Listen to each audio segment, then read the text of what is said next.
त्योहारों का सीजन, रुपए में कमजोरी और महंगाई दर का बढ़ना, ये कुछ ऐसे कारण हैं जिसकी वजह से आने वाले समय में सोने के प्राइस बढ़ सकते हैं और ऐसे में एक मौका है सोने में निवेश करने का। जी हां दोस्तों, मैं बात कर रहा हूं सॉवरिन गोल्ड बॉन्ड्स की। नमस्कार, स्वागत है आपका मेरे इस वीडियो में। मैं हूं Pankaj Matpal, certified financial planner.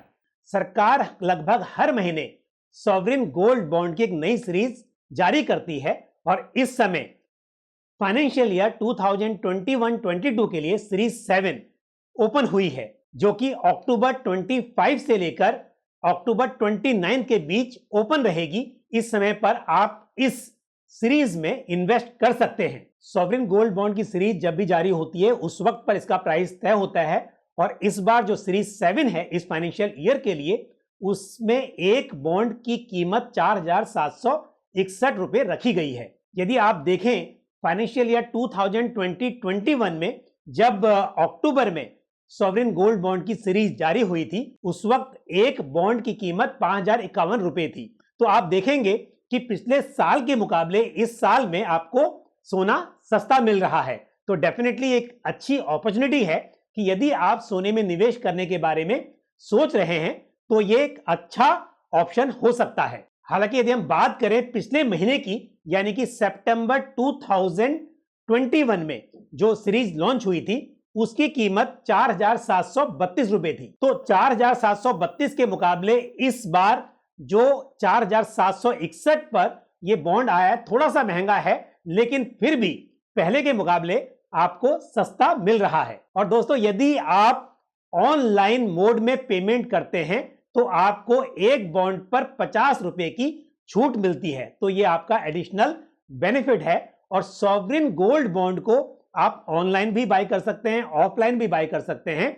यदि आपके पास डीमैट अकाउंट है तो आप अपने डीमैट अकाउंट में इन बॉन्ड्स को बाय कर सकते हैं। कोई भी रेजिडेंट इंडिविजुअल या HUF sovereign gold bond by कर सकता है और एक पूरे फाइनेंशियल ईयर में एक इंडिविजुअल मैक्सिमम 4 किलोग्राम सोने के बराबर सॉवरिन गोल्ड बॉन्ड्स बाय कर सकता है। 4 किलोग्राम एक बड़ी क्वांटिटी होती है, तो मेरे हिसाब से निवेशकों के पास बड़ा मौका है सोने में निवेश करने का।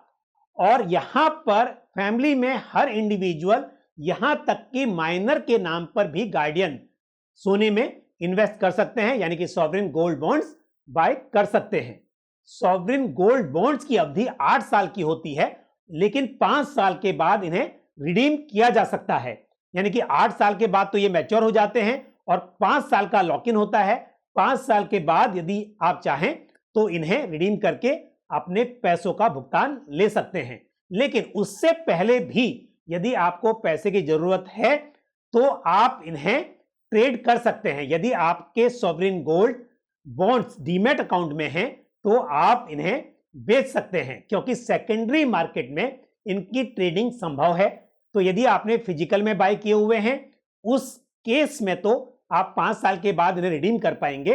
लेकिन यदि आपने डीमैट अकाउंट में इन्हें रखा हुआ है तो आप अपने ब्रोकर के थ्रू इन्हें बेच सकते हैं। और यदि शुरुआत में आपने इन्हें फिजिकल फॉर्म में बाय किया है तो भी आप कभी भी इन्हें डीमैट में कन्वर्ट करवा सकते हैं, यदि आप इन्हें बीच में कभी बेचना चाहें। हालांकि इस पर आपको कितना कैपिटल गेन होगा यह तो निर्भर करेगा समय पर, किस हिसाब से सोने के भाव बढ़ते हैं। लेकिन एक बात तय है कि सॉवरिन गोल्ड बॉन्ड्स पर 2.50% सालाना इंटरेस्ट मिलता है, यानी कि 1.25% साल में 2 बार आपको इंटरेस्ट मिलता है। वो आपका एडिशनल बेनिफिट है। यानी कि यदि आप फिजिकल गोल्ड बाय कर रहे हैं या किसी और रूप में आप सोना खरीद रहे हैं तो वहां पर भी सोने के प्राइस जब बढ़ेंगे उसका फायदा आपको मिलेगा। उसी तरह से सॉवरिन गोल्ड बॉन्ड में भी आपको सोने के प्राइस बढ़ने से फायदा होगा। लेकिन यहां पर खास बात यह है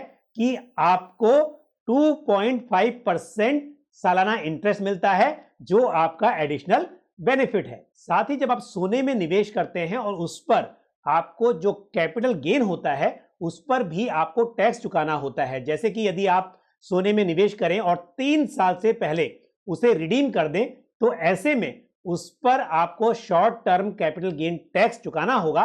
और यदि 3 साल के बाद आप सोने को बेचते हैं और उस पर जो लॉन्ग टर्म कैपिटल गेन होता है उस पर आपको long term capital gain tax चुकाना होता है। लेकिन जब आप सॉवरेन गोल्ड बॉन्ड में निवेश करते हैं तो यहां पर मैच्योरिटी पर जो आपको कैपिटल गेन होता है उस पर आपको कोई long term capital gain tax नहीं चुकाना होता, और साथ ही 5 साल के बाद भी यदि आप इन्हें रिडीम करते हैं तो उस केस में भी आपको कोई long term capital gain tax नहीं चुकाना होगा। हालांकि 5 साल से पहले यदि आप इन्हें बेचते हैं तो उस केस में तो जैसे आपको फिजिकल गोल्ड पर जो भी प्रॉफिट होता है उस पर टैक्स चुकाना होता है, उसी हिसाब से यहां पर भी आपको टैक्स पे करना होगा। लेकिन 5 साल के बाद यदि आप इन्हें रिडीम कर रहे हैं या फिर जैसा मैंने कहा कि मैच्योरिटी पर आपको कोई टैक्स नहीं पे करना होगा।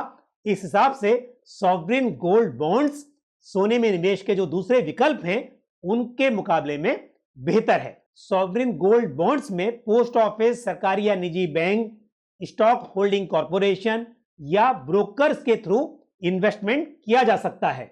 हालांकि लंबी अवधि में सोने से बहुत अच्छे रिटर्न्स की उम्मीद नहीं की जा सकती, लेकिन फिर भी डाइवर्सिफिकेशन के हिसाब से अपने इन्वेस्टमेंट पोर्टफोलियो में थोड़ा एलोकेशन गोल्ड में रखना समझदारी है। और ऐसे में यदि आप सोने में निवेश करने के बारे में सोच रहे हैं तो सॉवरेन गोल्ड बॉन्ड सोने में निवेश करने का एक बेहतरीन विकल्प है। मुझे उम्मीद है जानकारी को पसंद आई होगी। वीडियो को लाइक करना और शेयर करना ना भूलें, और साथ ही यदि आपका कोई सवाल या सुझाव हो तो आप कमेंट बॉक्स में पोस्ट कर सकते हैं। और यदि आपने हमारा YouTube चैनल अभी तक सब्सक्राइब नहीं किया है तो चैनल को सब्सक्राइब करें और साथ ही बेल आइकन को भी प्रेस करें। इसी तरह की महत्वपूर्ण जानकारी के साथ अगले वीडियो में आपसे फिर मुलाकात होगी। अपना ख्याल रखिए। Thank you. जय हिंद।